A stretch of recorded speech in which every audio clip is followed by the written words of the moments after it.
né? Bom, boa tarde a todos, né?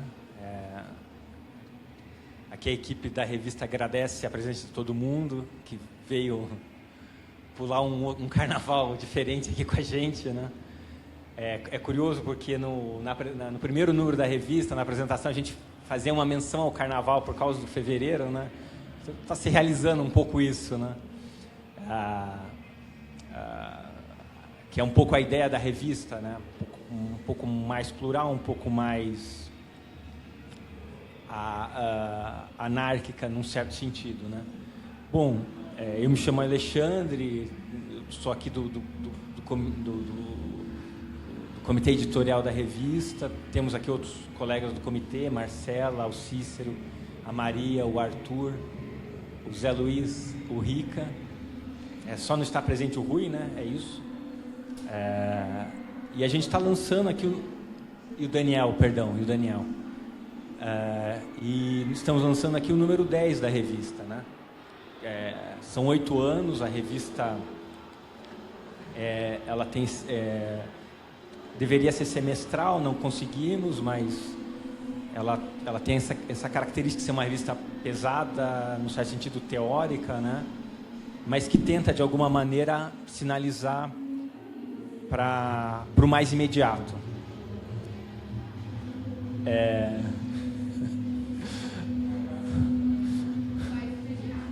Que é o que está acontecendo agora. Não, da minha parte não tem problema nenhum. Só queria até dar um tempero aqui para o lançamento. Sigamos, né? Bom, assim, o que teria de diferente...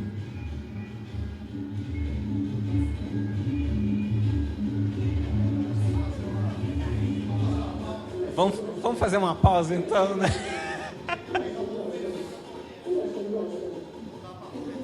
Tá joia. A revista foi ultrapassada, né?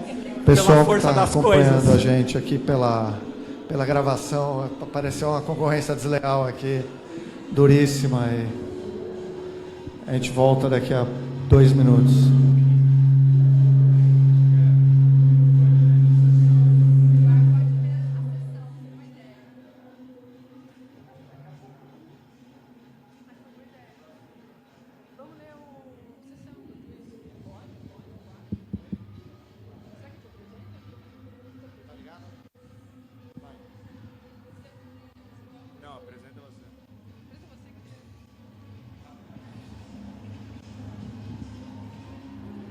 Pode ir com o barulho mesmo?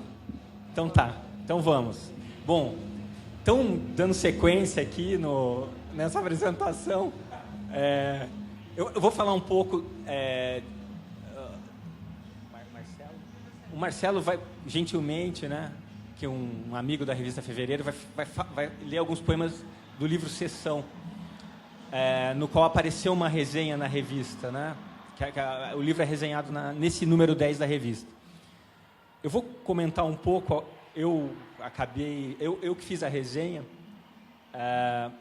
é um trabalho absolutamente extraordinário, porque o Roy, né, o autor do livro, ele recupera as notas taquigráficas da sessão da Câmara dos Deputados que autorizou a abertura do processo de impeachment da presidenta Dilma Rousseff, né? Isso em 17 de abril de 2016, né, se não me engano.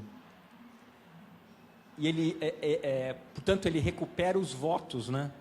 A declaração de voto que é feita durante aquela sessão, que foi não sei se todos estão lembrados, foi uma sessão num domingo, televisionada, né?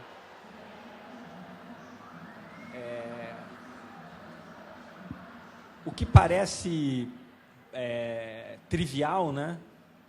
Quer dizer, como técnica, mas que, enfim, e ao mesmo tempo que é trivial, é uma técnica já consagrada, né? Pelo menos desde das vanguardas do início do século XX, incrível, adquire uma dimensão incrível, incrivelmente poderosa no livro, né? Para quem viveu o que nós vivemos em 2016, para quem tem um pouco aquela sessão na cabeça, na memória, o livro ele tem uma espécie de potência enunciativa que é realmente difícil de apresentar sem que se leia o livro. Então, existe alguma coisa que acontece que é extraordinário nesse livro, que é a passagem da nota taquigráfica, quer dizer, daqueles votos, né? Quer dizer, os mais esdrúxulos que se possa imaginar, a passagem daquilo para o papel, para o texto, o recorte que o Roy faz, a configuração que ele põe na página, é uma espécie de passagem para a verdade daquela fala. É muito impressionante. Todo mundo, hoje, fazendo as contas, né, de tudo que aconteceu já, e de tudo que a gente soube a posteriori, a partir daquela sessão, evidentemente que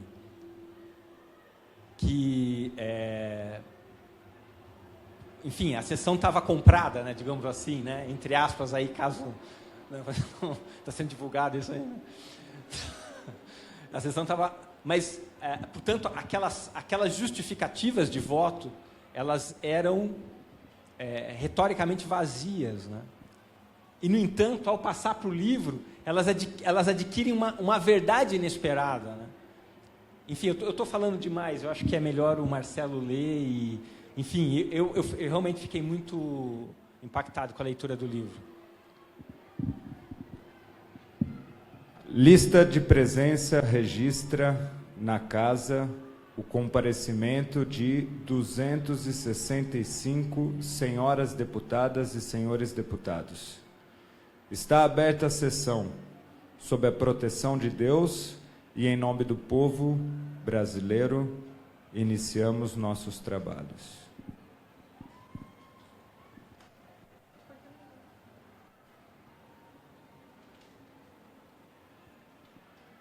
Aberto aleatoriamente aqui. Pelos fundamentos do cristianismo, em defesa dos princípios da administração pública, porque ninguém está acima da lei, eu voto sim. Senhor presidente, em respeito ao suor e à mão calejada dos meus fumicultores e dos trabalhadores da indústria fumigueira do meu estado, Rio Grande do Sul, eu voto sim. Feliz aniversário, Ana, minha neta.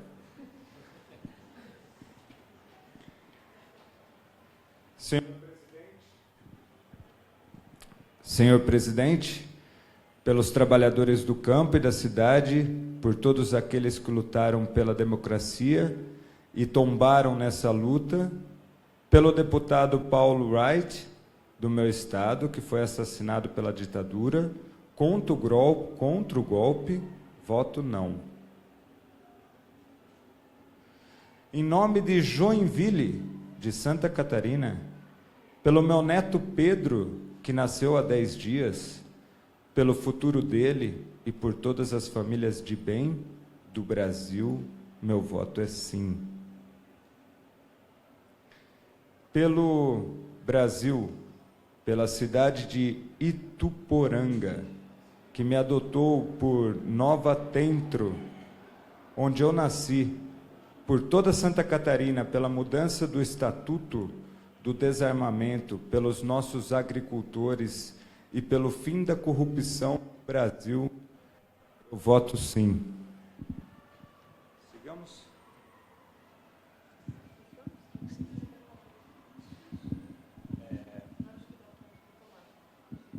Bom, então, retomando a apresentação, já sobre o clima da leitura dos poemas do livro Sessão, teria a dizer que, enfim, esse número, número 10 da revista, ele demorou um pouco mais do que o habitual para ser lançado, né?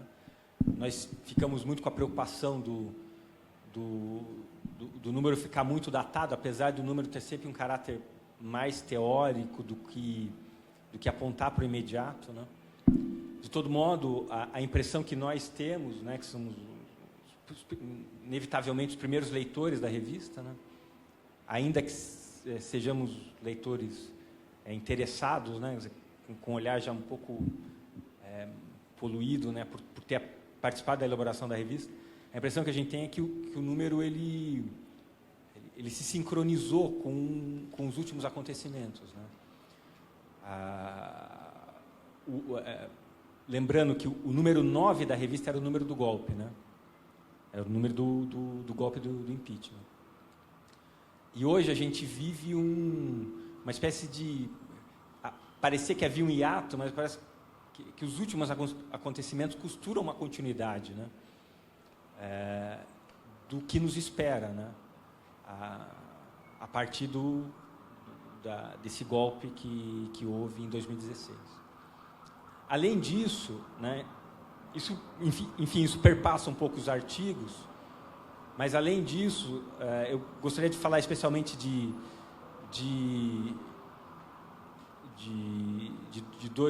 duas seções específicas da revista. Uma é o dossiê do Antônio Cândido, que foi uma ideia que ocorreu no momento que ainda fazíamos o número.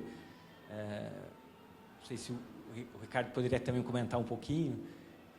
Tá um dossiê, pessoalmente, acho, ficar fazendo autoelogio aqui é meio chato, né? Mas, da revista, mas acho que é um dossiê muito bacana, foi muito bem feito, com o texto do Antônio Cândido, numa entrevista. E a gente, a partir do número 10, nós criamos uma seção etnográfica, né? Então, tem 4 textos etnográficos, cada um à sua maneira, tentando dar conta daquilo que é o projeto da revista, né? Que é mapear um pouco a nossa experiência de modo a orientar uma posição teórica, evidentemente, uma posição teórica de esquerda, né? Então, a revista ela está um pouco... ela tem essas marcas de diferença, são os números anteriores, mas tem as continuidades, tem a nossa seção literária sempre presente, né, sob a curadoria da Marcela. E eu acho que poderíamos aí agora seguir com mais um pouco do livro Sessão, né?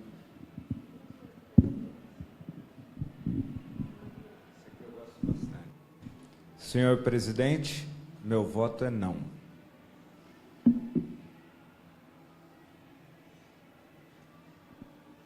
A coragem daqueles que resistiram ao golpe de 1964, com dor, sangue e a própria vida, foi o que devolveu à minha geração a tão sonhada liberdade. Em homenagem a esses lutadores da democracia, eu me recuso a entregar o meu país nas mãos dos golpistas, nas mãos dos traidores, nas mãos dos corruptos que armaram esta farsa e que aqui a comandam. Como vota o deputado?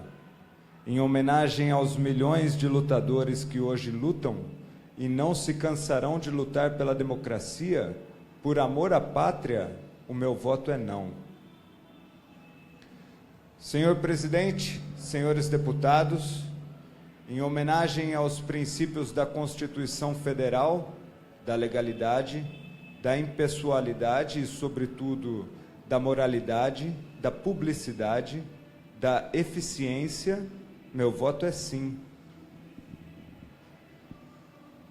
Em defesa da minha nação, do Nordeste, do Piauí, da minha cidade de Oeiras, mas principalmente pelo combate à corrupção, representada por Eduardo Cunha e Michel Temer, eu digo não a esta corrupção ridícula que envergonha o meu país.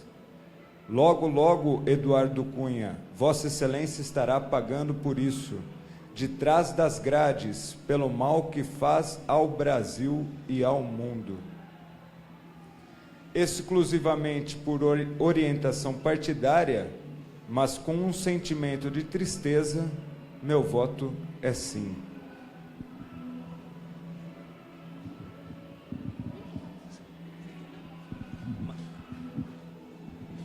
Bom, eu acho que a gente está no melhor espírito, né, de fevereiro, a terra em transe, ouvindo esses votos e essa música. A gente brincava que, justamente sobre o livro A Sessão, que o Eduardo Cunha é um personagem do Terra em Transe, e a gente se sente, né, exatamente parte desse enredo.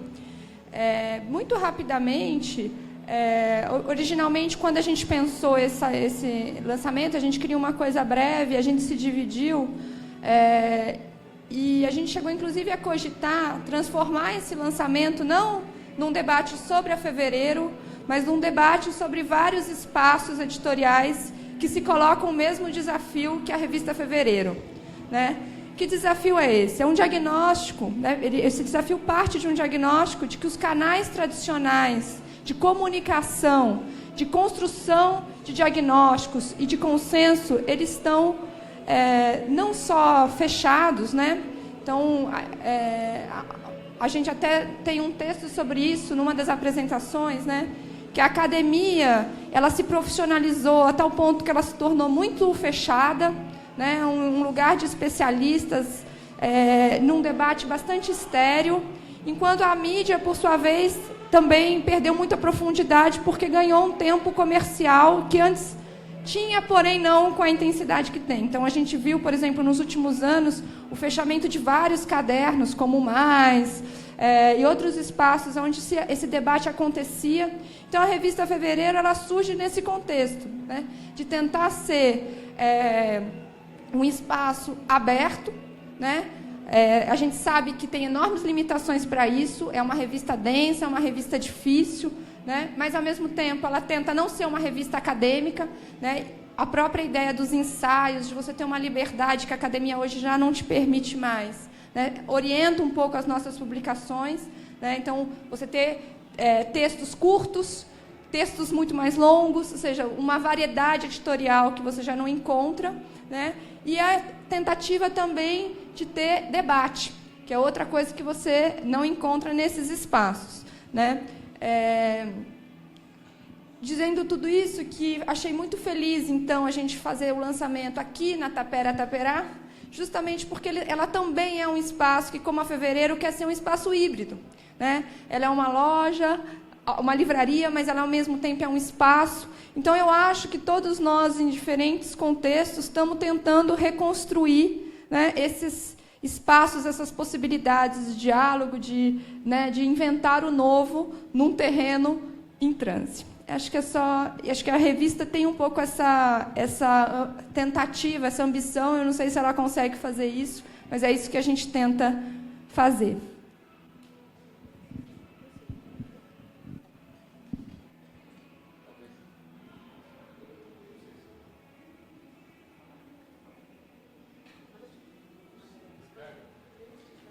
Eu gostaria de dizer ao nobre deputado Beto Mansur que nós aqui não estamos fazendo democracia.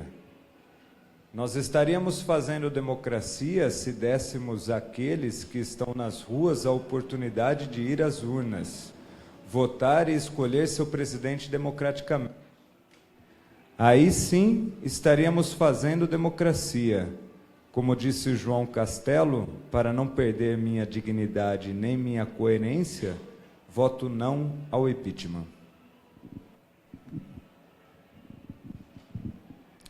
Bom, olá, meu nome é Ricardo.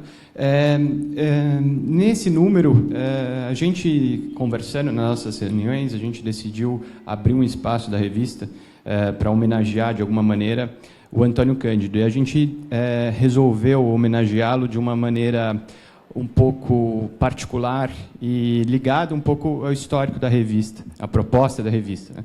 Então, a gente tentou trazer um pouco à tona a trajetória política do Antônio Cândido, que não seria provavelmente o ângulo, né, de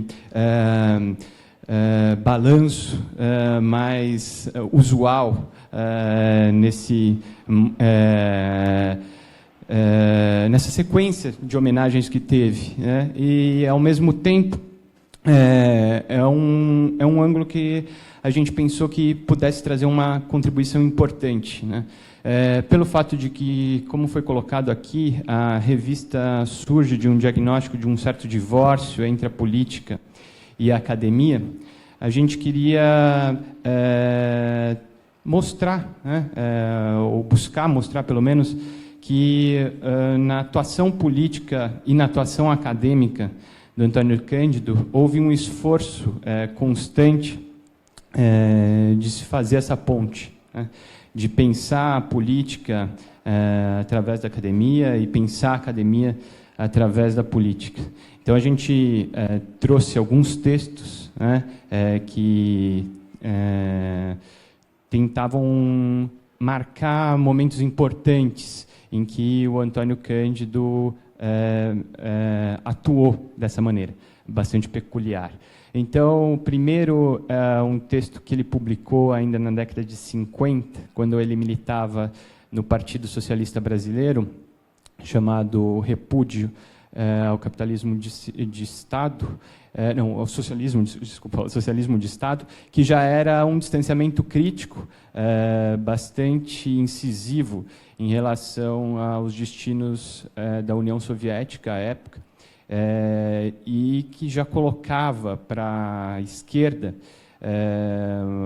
a necessidade de se pensar um projeto de transformação social a partir da democracia, né? A democracia deveria estar no centro de um projeto de esquerda, né? E eu acho que durante toda essa trajetória que a gente tenta recuperar, política do Antônio Cândido, a ênfase dele é sempre essa, né? Uma transformação social radicalmente democrática, né? Então, acho que, mais do que uma simples homenagem, né, o dossiê busca também reverenciar, de uma certa forma, né, uma figura precursora, né, no que a revista tenta fazer um pouco, né? Tem um posicionamento de esquerda crítico, que busque uma transformação, que coloque essa tarefa, né, difícil para a esquerda, de buscar uma transformação social que não abra a mão, né, da radicalidade, mas pelas vias da democracia, né, na mais ampla acepção do termo.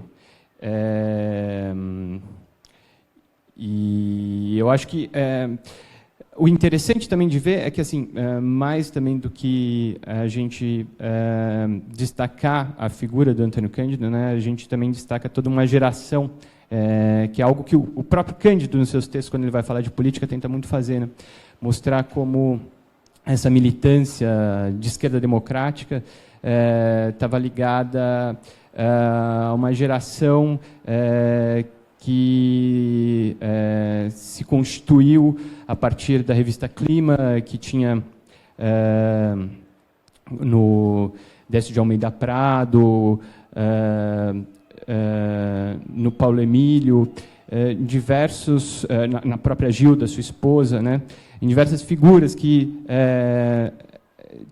tinham uma atuação muito forte na vida cultural e acadêmica do país, mas tinha uma preocupação política também muito arraigada, né? Então, a ideia do dossiê era um pouco esse, né? E, além desse texto, então, do repúdio ao socialismo de Estado, a gente tem um outro texto, que é uma entrevista bem mais recente do Antônio Cândido, em 2002, que ele deu na época da candidatura do Lula à presidência, e um texto do Rui Fausto, que é nosso membro, né, também da comissão editorial, sobre as memórias, né, do Rui e da convivência que ele teve com o Cândido, sobretudo como aluno do Cândido e amigo do Cândido na Universidade de São Paulo. Acho que era isso que eu teria para falar desse dossiê.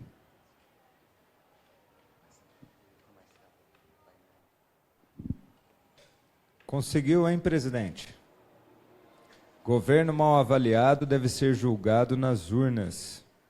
Aqui deve ser apreciado se pedalada e decreto são ou não crime de responsabilidade.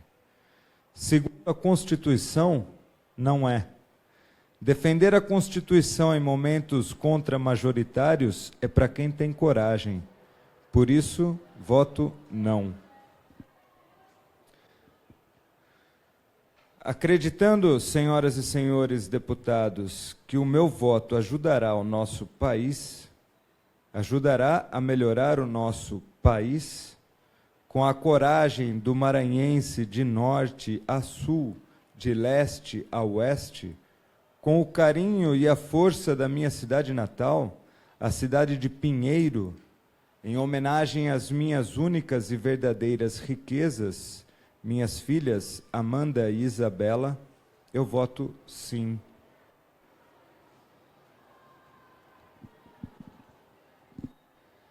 Calma, gente. Eu estou emocionado. Eu pensei que vinha para uma reunião política, mas vim para o encontro de bons maridos e bons pais. Não fala ninguém que é desonesto, mas quando olho a cara, vejo bem uns cabras que já estiveram na Veja, estiveram na Lava Jato, estiveram na imprensa, só não estiveram nas páginas sociais. Portanto, em nome de 54 milhões de brasileiros, eu voto não contra a ditadura desses cabras.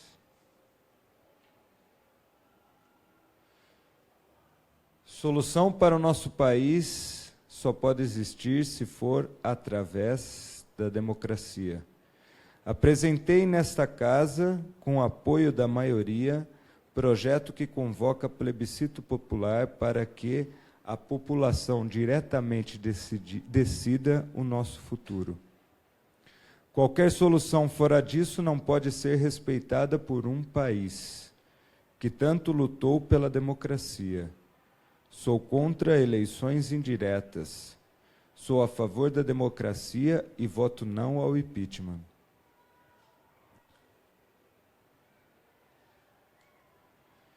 Senhor presidente, telespectadores do Brasil, eu dei a minha juventude em defesa da liberdade, da justiça, do direito e pela democracia. Em nome da democracia que conquistamos em respeito à Constituição brasileira, porque eu não vi aqui os argumentos daqueles que propagaram o voto sim, dizendo a causa dessa admissibilidade. Quase ninguém disse a acusação contra a presidente Dilma, são as pedaladas fiscais.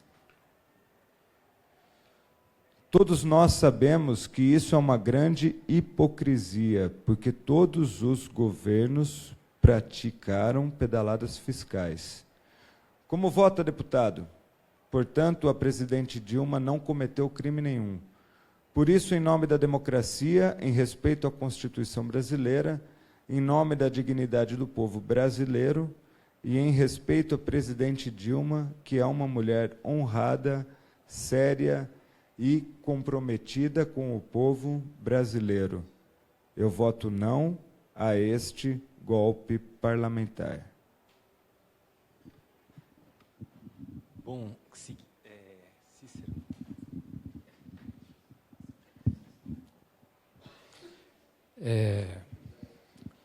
Boa tarde a todos. Primeiro, eu quero também agradecer a Tapera pela gentileza de ter cedido esse espaço para o lançamento da revista.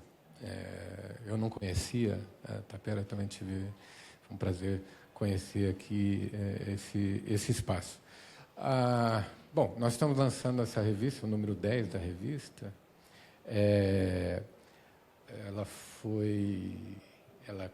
ela começou em 2010, né?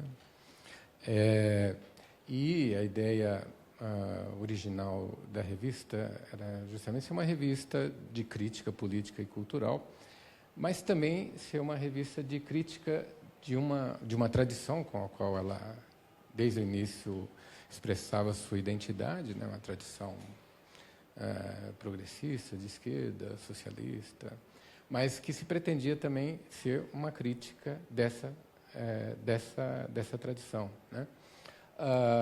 Daí o título um tanto irônico também que a revista adotou. Então, uma certa ironia no título, o fato de ela ter recebido esse título, né?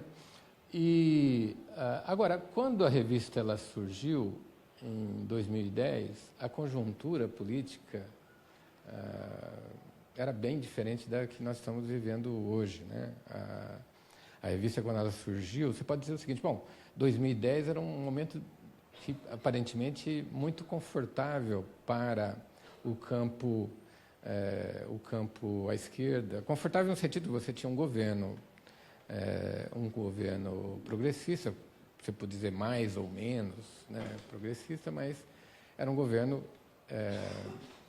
e que gozava na época de altíssima popularidade, né? Lembramos que o Lula terminou o governo em 2010 e nenhum presidente da República teve tanta popularidade, terminou com tanta popularidade como o Lula terminou o governo. E isto, ao mesmo tempo, facilitava bastante as pretensões da revista, porque você podia fazer uma revista bastante crítica dessa tradição, né?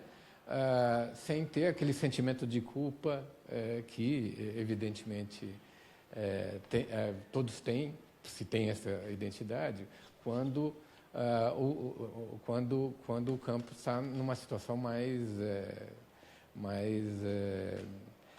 desfavorável, digamos assim, né? Quando ela surgiu, não. Era um momento muito... Tanto que o primeiro número da revista a revista soltava não só o manifesto, mas um editorial que criticava várias coisas do governo do PT, né? Na época, né, o Lula tinha feito uma visita a Cuba nos tempos anteriores. Aí a revista, que evidentemente tem uma posição crítica em relação à tradição, vamos dizer, a história mais autoritária da esquerda, ela se expressou em relação a isso, né? Mas a conjuntura política foi mudando muito, né? De 2010 para cá, a situação política foi mudando e começou a haver uma polarização política, uma polarização ideológica muito mais forte, né? E, enfim, como está subentendido aqui nessa apresentação, aquela situação favorável, mais confortável da esquerda mudou completamente, né? E eu diria que essa missão original da revista ficou muito mais complexa, eu diria, né? Exatamente porque, com a polarização, as pessoas, os cidadãos, são meio que pressionadas a tomar uma posição, ou você está de um lado ou você está de um outro. Se você não estiver de um lado, você automaticamente está do outro, né? Então, essa missão original da revista se tornou muito mais complexa numa situação como a que nós estamos vivendo hoje, né? Como você pode fazer uma crítica da tradição e, ao mesmo tempo, tomar uma posição que seja também de denúncia, de crítica das arbitrariedades que têm ocorrido aí nos últimos tempos, né? Eu diria que, nos últimos tempos, o que tem se revelado não só aquilo que as pessoas chamam de uma onda conservadora, mas dentro dessa onda conservadora começou a evoluir uma espécie de uma derivada dessa onda conservadora, que é uma onda autoritária, né? o que nos preocupa a todos, né? E acho que não deveria preocupar só aqueles que se identificam ao campo da esquerda, né? Mas deveria preocupar a todos que apostam na democracia, né? Na via democrática da política e tal, né? Bom, então esse é um aspecto que eu gostaria de chamar a atenção em relação a essa experiência de 8 anos da revista, né? Apesar de ela ter essa perspectiva, a revista nunca deixou de apresentar uma variedade de posições, né? E às vezes não necessariamente pudesse ser identificada com a esquerda, né? Ela procurou expressar essa variedade de posições, e a gente vê que a revista, ao longo dos anos e ao longo dos números, conseguiu fazer isso muito bem, embora, se é verdade que a gente tinha um projeto, acho que de publicar a revista, sei lá, de 6 em 6 meses, etc., isso acabou não dando certo. A revista, hoje, eu diria que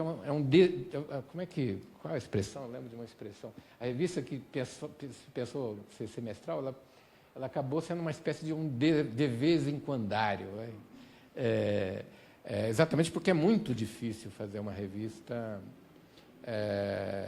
com o amadorismo, vamos chamar assim, com que a gente tentou fazer. Porque a revista, basicamente, é um esforço voluntário, né?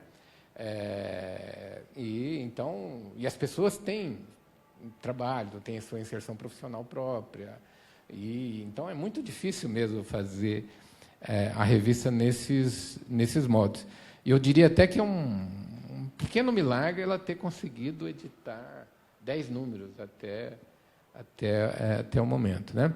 E, por outro lado, também, por conta da internet, da novidade das redes sociais, etc., houve uma espécie de surto de publicações eletrônicas, né? Não só no mundo, no Brasil também, publicações culturais, políticas. Há um verdadeiro avalanche de publicações, o que faz com que a gente tenha muita dificuldade, né? Porque é um oceano de publicações, de a gente conseguir, vamos chamar assim, ter visibilidade e assim por diante, né? Eu tenho a impressão que o mundo da internet abriu uma era de expressivismo enorme. As pessoas querem se expressar, mas não necessariamente se comunicar, né?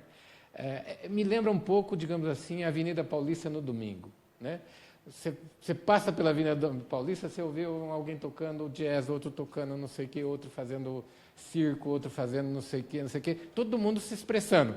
Não sei se na mesma intensidade se comunicando, né? Mas existe essa, né? Eu acho que o mundo das publicações hoje, eletrônicas, políticas, culturais, me lembra muito a Avenida Paulista no domingo, né?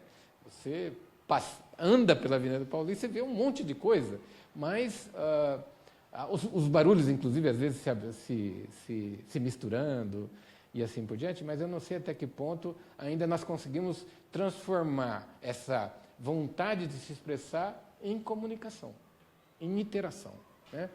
E eu acho que esse é o mesmo desafio que a revista está tendo que enfrentar, porque, vejam bem, nós estamos publicando, e não é esse o primeiro número que a gente faz isso, nós estamos publicando um livro, uma revista que tem cerca de 450 páginas neste número, né? Sobre os mais diversos temas, políticos, né? Política internacional, política francesa, política brasileira, cultura, lançamento de cinema, livros e assim por diante. É uma coisa enorme, rica. Eu diria até que para digerir uma revista como essa, as pessoas vão demorar meses para conseguir, se não quiser ser uma jiboia que vai querer engolir o negócio desse tão volumoso de uma vez, de uma só vez, né? Então, eu acho que nós estamos um pouco pegando carona no que a Maria falou, Nós temos um desafio político, por um lado, porque a revista nasceu com a ideia de ser crítica, mas especialmente crítica dentro de um campo, né? Se vocês quiserem, autocrítica, né? Mas, porque ela tem identidade com o campo e, ao mesmo tempo, queria ser, e quer ser, crítica desse campo, dessa experiência e assim por diante. Mas nós estamos numa conjuntura de altíssima polarização, altíssima combustão ideológica, né? E o que faz com que a revista, para cumprir essa missão, enfrenta desafios muito novos e, ao mesmo tempo, que podem ser muito interessantes. Lembra um pouquinho o clima da Guerra Fria, né? Ou você está com a União Soviética, se você é da esquerda não está com a União Soviética, você está fazendo o jogo da direita, ou coisas desse tipo, né? A polarização me lembra um pouco esse problema. Mas, ao mesmo tempo, um desafio desses é interessante, né? Como é que você pode dar conta de criticar a situação, o status quo, a situação atual, e, ao mesmo tempo, continuar esse processo de exame de uma tradição, né? Essa é uma coisa. O outro lado é o desafio editorial de uma revista eletrônica, onde há um surto enorme de revistas eletrônicas que expressam muitas coisas, mas que têm dificuldade muito ainda de interagir, se comunicar, e como isso poderia virar uma coisa que não fosse simplesmente uma soma, né? Uma soma aritmética de expressões, né? Então, um pouco é isto. Obrigado.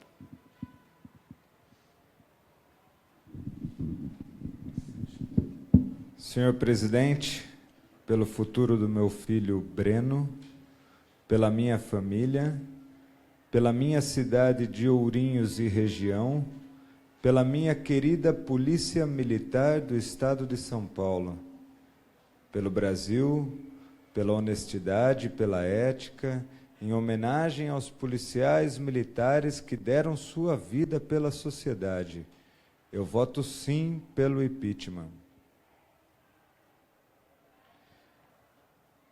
Pelo povo de São Paulo, nas ruas, com o espírito dos revolucionários de 1932, em respeito aos 59 milhões de votos contra o Estatuto do Desarmamento em 2005, pelos militares de 1964, hoje e sempre, pelas polícias e em nome de Deus e da família brasileira, é sim, e Lula e Dilma na cadeia.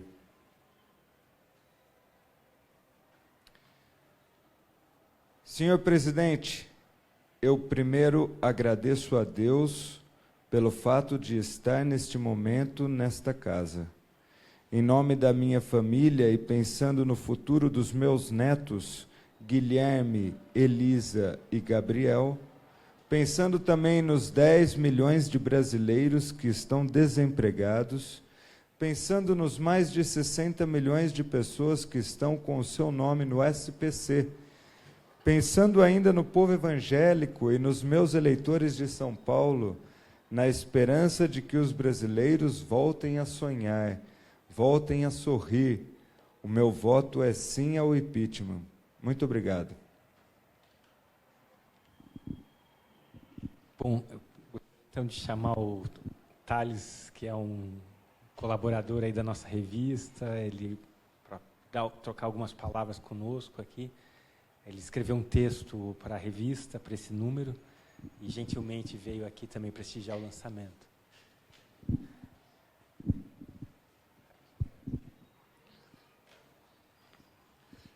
Bem,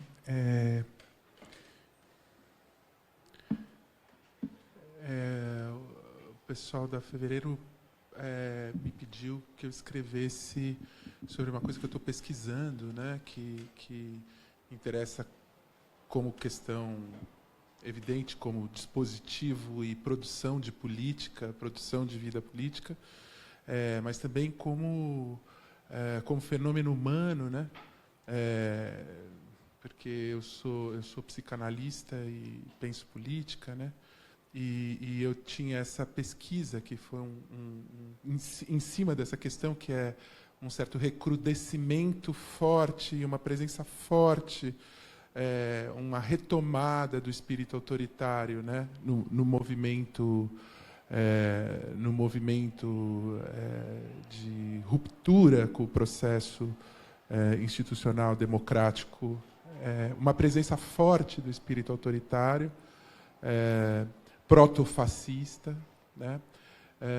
E esse fenômeno, então o meu texto é um relato dos meus estudos sobre esse fenômeno, e um filme, né? Um filme que eu fiz, que vai passar aqui daqui um mês, assim, né?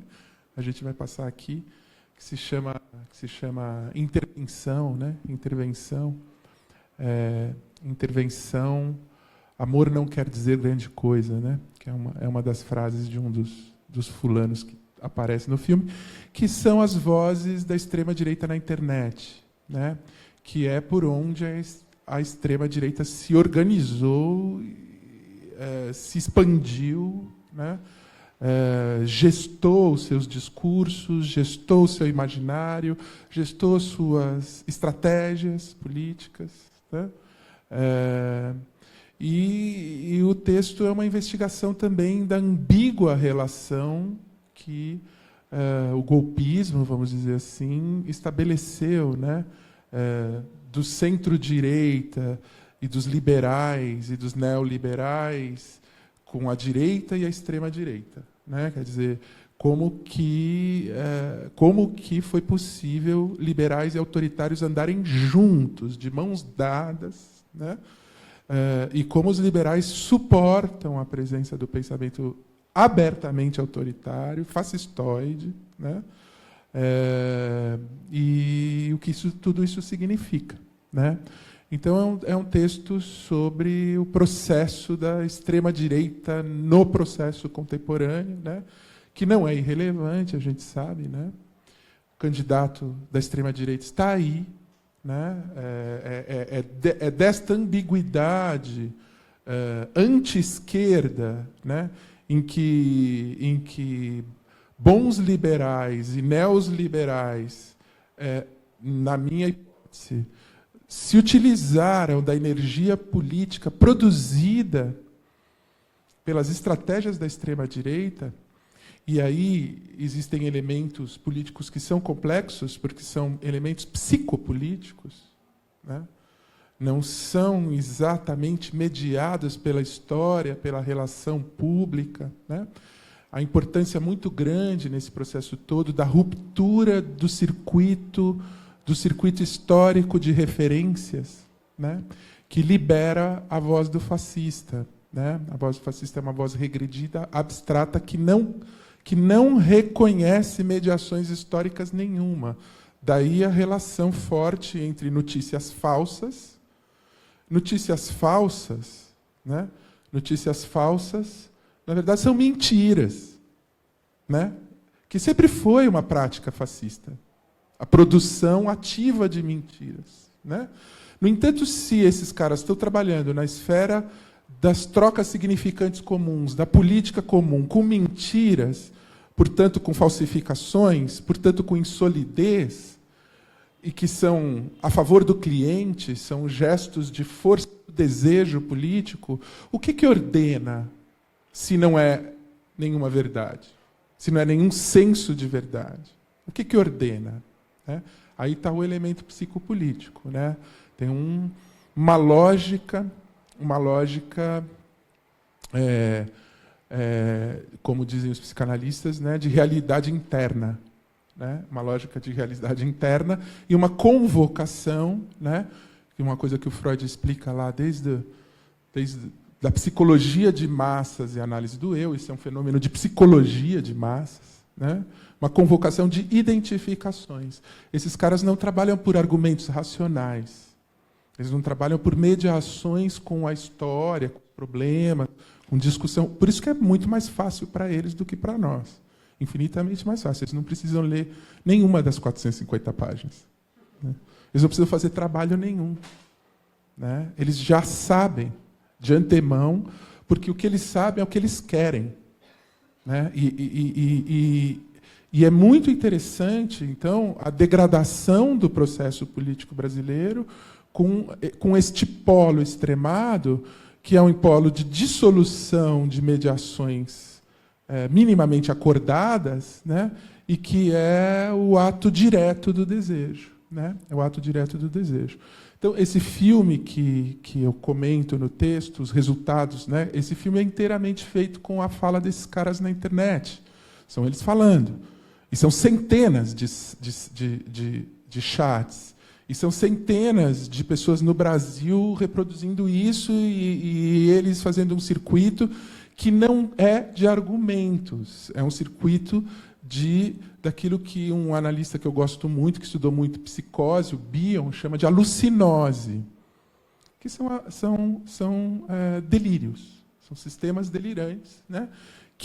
O que esses sistemas delirantes fazem é que alguém é incorporado nele, quase como um espírito, né? Você é incorporado nessa estrutura delirante e ela tem, evidentemente, ela tem gozos, gozos implícitos, né? Você vai para uma estrutura em que você está do lado do bem absoluto contra o mal absoluto, começa aí, que é uma política paranoica, né? Uma política fundamentalmente paranoica, né? Então você também está numa guerra absoluta de resgate da civilização, né? Esses são as fantasias de fundo, né? São as fantasias políticas de fundo de onde parte as construções de alucinose, né? São desses fundamentos. Você está numa guerra total, radical, ela é urgente, né? É uma guerra de resgate civilizatório absoluto, né? Todos estamos correndo risco imediato, né? Eles diziam que era um risco imediato de uma revolução comunista e uma invasão comunista no Brasil. Eles continuam dizendo isso, e com isso eles alimentam um candidato ligado a esse modo de produzir sentido na política, um modo de produzir sentido da política. De algum modo, ele é protopolítico, ele é pré-político, porque é um trabalho da irracionalidade.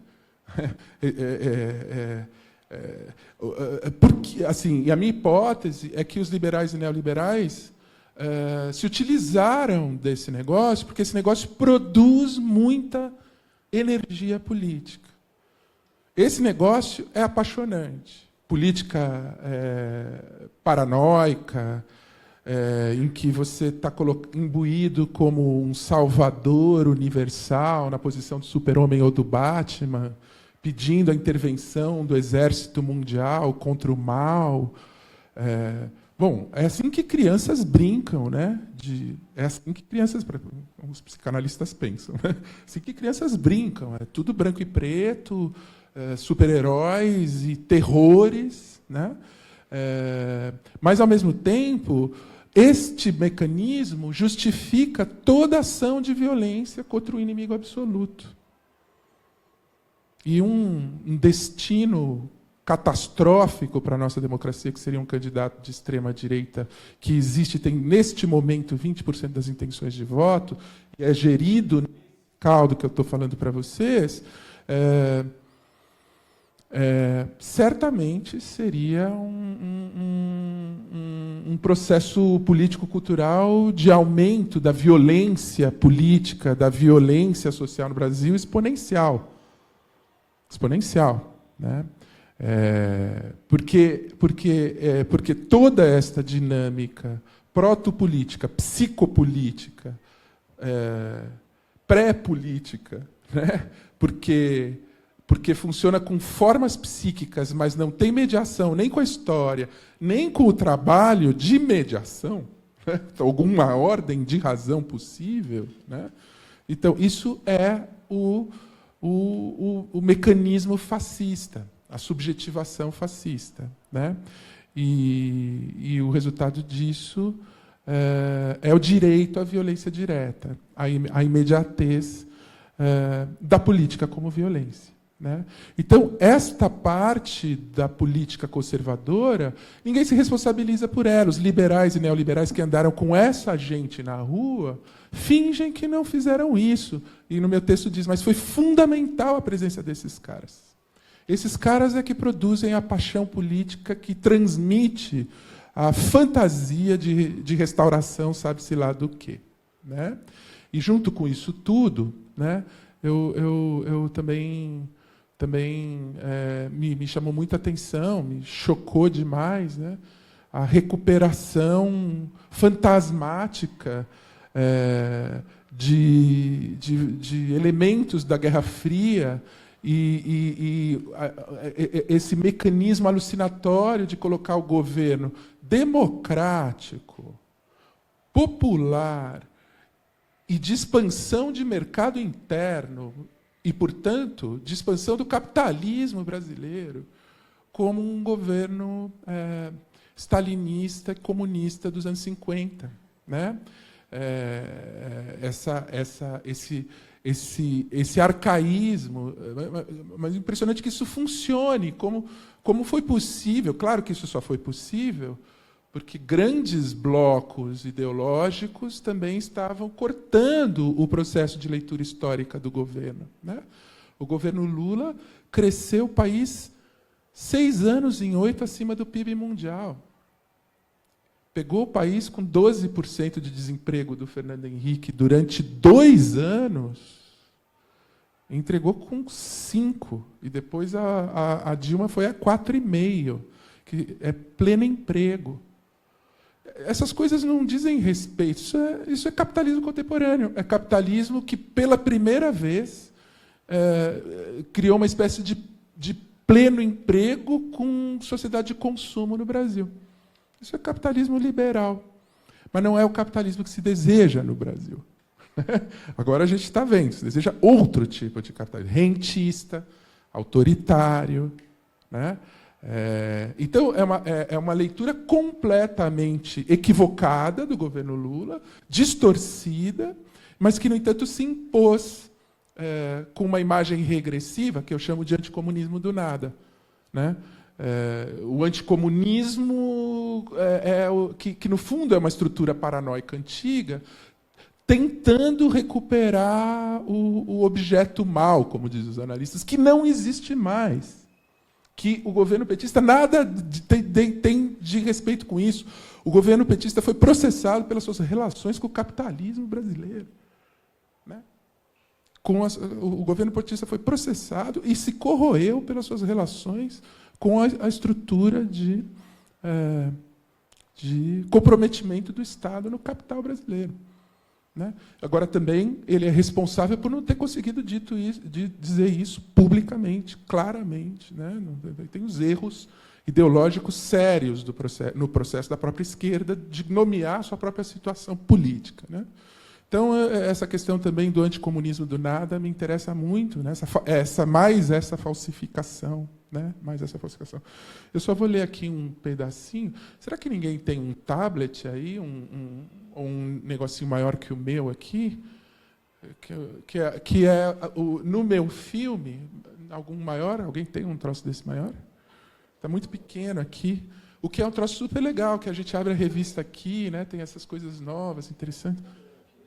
Se der para abrir aí, a internet rápida. Que eu vou ler aqui, assim, o que é que no filme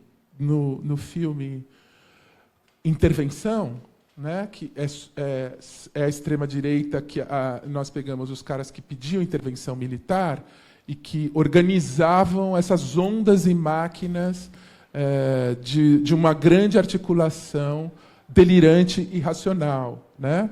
E que, veja bem, a própria esquerda, ninguém levou isso muito a sério, como se isso não tivesse efeito. Né? O efeito está aí, não dá mais para dizer que isso não é sério politicamente, isso é sério politicamente. E é um puta de um problema, porque o fascista não precisa de nenhuma razão, ele trabalha com uma outra ordem de razão. Né? Por isso que não dá para conversar com o fascista. O que é preciso é ser mais forte socialmente que o fascista. né? Porque o fascista se expande. Você consegue abrir aqui a fevereiro? Você quer que abra a fevereiro? Isso. Eu só vou ler, então, assim, o que é que, com o filme, ouvindo as falas dos caras, né, o que no final das contas se configurou para eles, que para nós é absolutamente delirante, mas eles têm certeza, né, que seria a realidade da política e do mundo contemporâneo sobre a qual eles estão intervindo, né, com esse tipo de ação salvacionista, autoritária, violenta, né? Então, eles têm uma leitura do mundo, que é essa mediação delirante da política da paranoia. E outro ponto... ótimo. Você achou? Isso. Tá. Deixa eu botar aqui. Então, assim, nesse filme, chega uma hora que se configura esse quadro aqui, que vai circulando na fala de todos eles. Eles são muitos. Eles são centenas, e são chats que são vistos por milhares de pessoas, né? E que, como a esquerda, eles dizem também, não veja a Rede Globo, são todos vendidos, é tudo manipulado. Eles dizem igualzinho, né? Escute a internet que está falando a verdade, né?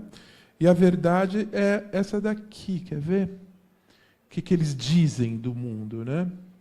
Esse pessoal que vota no Bolsonaro, né? Que eles têm que ter eles têm um mundo, né? Por mais primitivo que seja a organização disso, tem um mundo imaginário ali. Está aqui, ó. Então isso aqui é o texto, né? Que está aqui. Eu vou ler aqui só essa passagem, né? Aqui.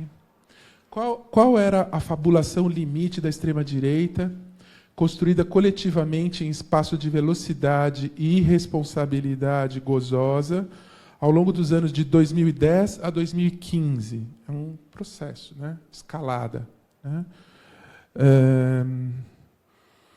Em grupos de chat na internet, e que alimentava a disposição extremada para a ação, produzindo a energia real para o movimento mais amplo da nova direita no Brasil. Segundo esse grupo, o processo político histórico lulopetista era essencialmente o seguinte: desde a existência de um encontro de partidos políticos de esquerda latino-americana, acontecido em meados da década de 90, chamado Foro de São Paulo, eles fetichizam todos os elementos. Todo o processo histórico do PT não existe, mas o Foro de São Paulo, que é um troço que aconteceu lá na década de 90, tudo. Tudo está no Foro de São Paulo, né? São fetichizações, são absolutizações. Então, aí vamos lá. A partir desse marco único, que é o Foro de São Paulo, então o que aconteceu é o seguinte, na história, segundo eles. Se estabeleceu um plano amplo para a tomada do poder pela esquerda em toda a América Latina, visando a criação de uma grande pátria unificada socialista, cujo nome primeiro era Unasul. Lula e o PT eram agentes avançados desse processo e estavam em contato com forças revolucionárias e movimentos de guerrilha, como as Farc da Colômbia, de modo a investir e ajudar no processo revolucionário mais amplo e importá-lo para o Brasil. O vínculo com o intervencionismo chavista na Venezuela era real, orgânico e meta final do lulopetismo no Brasil. As mínimas políticas de reconhecimento identitárias contemporâneas do governo visavam a criação de uma hegemonia política e cultural da esquerda no país, que estava prestes a se completar, com vistas a facilitar a revolução comunista, que estava no horizonte próximo. As mínimas políticas de recebimento de imigrantes pelo Brasil, refugiados haitianos, palestinos, africanos e os médicos cubanos convidados pelo programa Mais Médicos do governo federal, eram, na verdade, a real importação para um exército guerrilheiro internacional, que receberia armas enviadas pelas Farc e pela China, pelas fronteiras desprotegidas do país, para fazer a guerra revolucionária no Brasil. Os acordos comerciais com a China e uma plataforma genérica de intenções para a construção de uma estrada de ferro ligando o Brasil ao Pacífico eram, na verdade, um acordo de submissão e entrega do Brasil à China, que, após a Revolução Comunista lulopetista, entregaria o país a milhões de chineses, que chegariam através da estrada de ferro prevista, que ocupariam as nossas casas. A eleição de Dilma Rousseff foi uma fraude. E os resultados eletrônicos do pleito vieram por cabo subterrâneo da Venezuela e da China.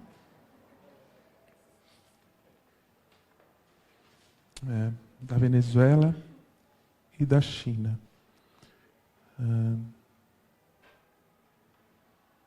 Não, desculpa, da Venezuela e de Cuba. Da Venezuela e de Cuba. Não é da China, é de Cuba. Armas estavam entrando no país e sendo estocadas em fazendas do interior para alimentar o exército do MST e dos guerrilheiros estrangeiros trazidos ao país pelo governo. A presidente Dilma estava prestes a deflagrar a ofensiva revolucionária do governo. Isso tudo justifica que a gente tem que sair urgentemente e derrubar o governo já, se possível, com o exército. Essa era a posição desses caras, né? Se possível, com o exército. O roubo e a corrupção petista era, de fato, a produção de dinheiro necessária para a guerra revolucionária em curso. O exército brasileiro era a única alternativa real e eticamente preservada para barrar a revolução comunista iminente e já em curso, que corroeu as instituições, a cultura e a política brasileira, visando a desestabilização para a constituição de um país socialista. Nesse sentido, corrupção e socialismo petista era uma coisa só.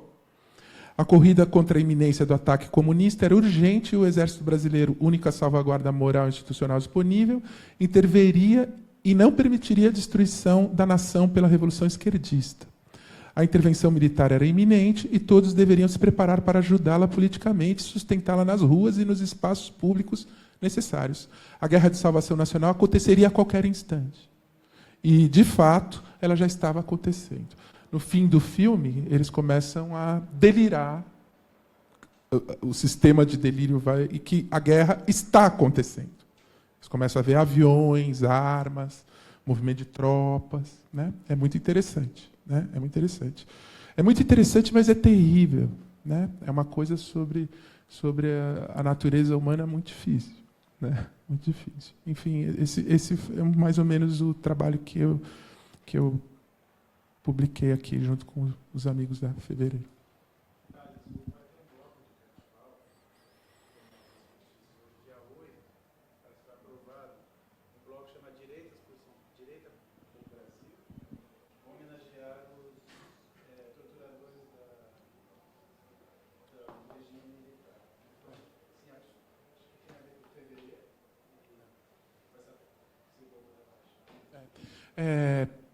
Na minha pesquisa, que é qualitativa, essencialmente qualitativa, né? O psicanalista trabalha com emergências de sentido, né?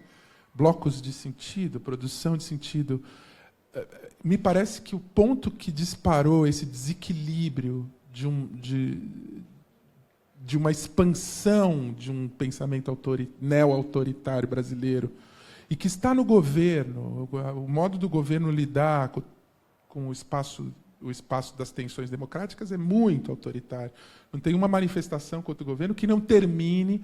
Né? Semana passada, uma ONG alemã colocou o Brasil num país de dúvidas sobre liberdades de expressão e atuação repressiva simbólica de governo. O Brasil não é um país, no momento, livre.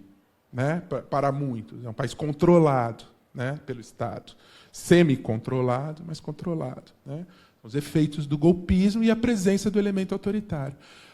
O stand-by, a chama que ficou acesa, vem da ditadura militar e é o problema da democracia não ter enfrentado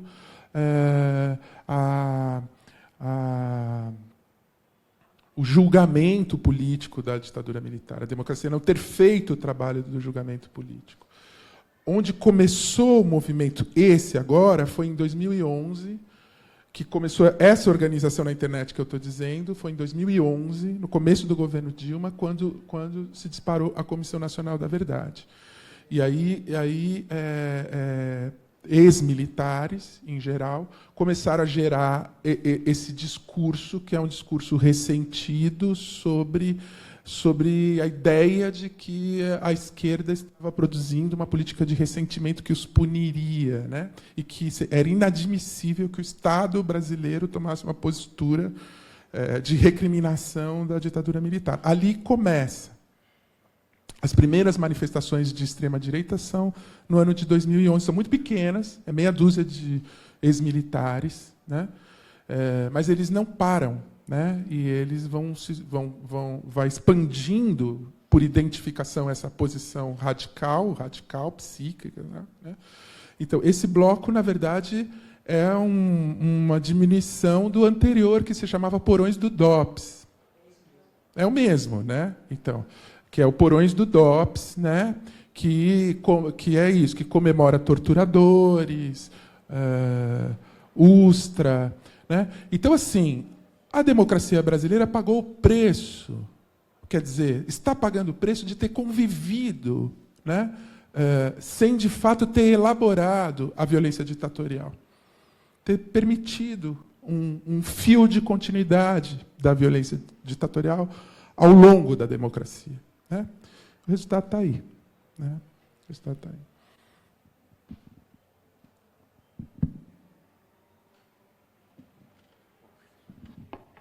Bom, muito obrigado, Thales.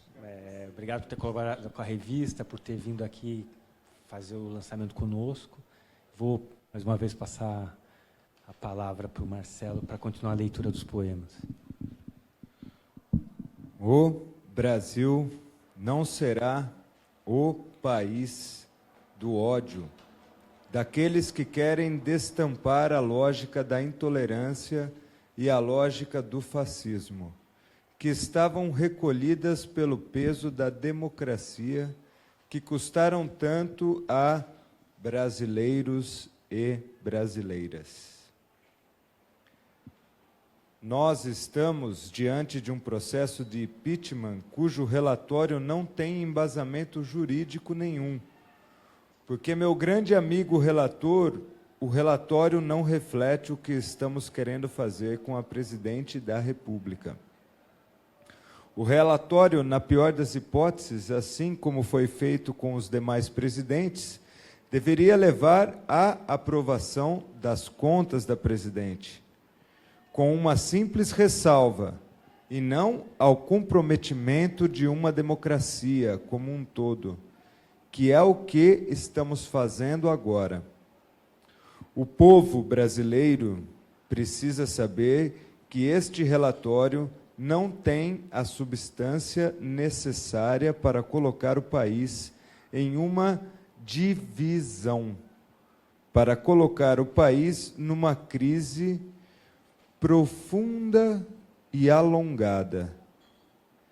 Eu quero falar também para o povo brasileiro.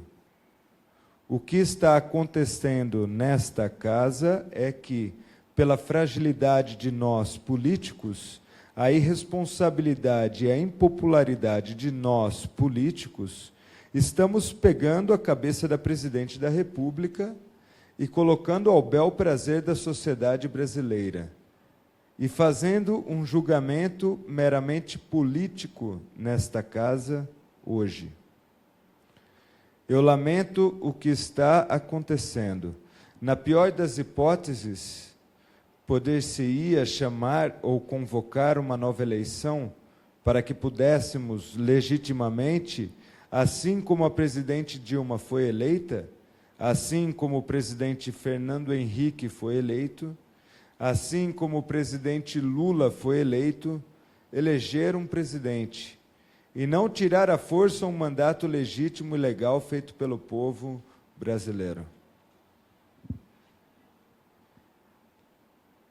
O Brasil está dividido num sentimento de ódio e de intolerância que não é próprio da cultura do nosso povo.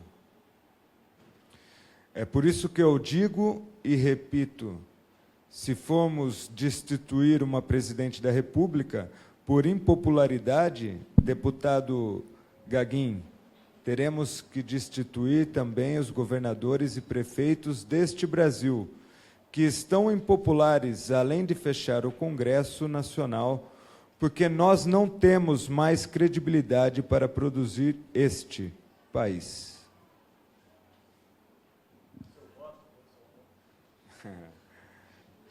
Meu voto é não. Bom, me chamo Arthur, eu entrei na revista nesse número, na verdade, estou parte mais recente aí da revista. E as contribuições que eu trouxe, na verdade, traduzi 2 textos, escrevi 2 também, e foi interessante porque depois que eu pensei que eles tinham alguma unidade, na verdade, peguei 2 textos que eu achei interessantes, propus, o pessoal aceitou, né, foi o consenso. Aí fiz a tradução, escrevi mais 2, só que eu acho que eles têm uma linha, todos eles, mesmo os traduzidos, que são tentar ir no caminho de pensar por que tem essa onda conservadora, né, por que tem essa volta da direita ou da extrema-direita, só que a partir de um outro prisma, que é pensar as insuficiências da própria esquerda. Em que medida que as insuficiências da esquerda abriram caminho também, além de outros fatores, claro, para que a direita e a extrema-direita voltassem a ganhar força.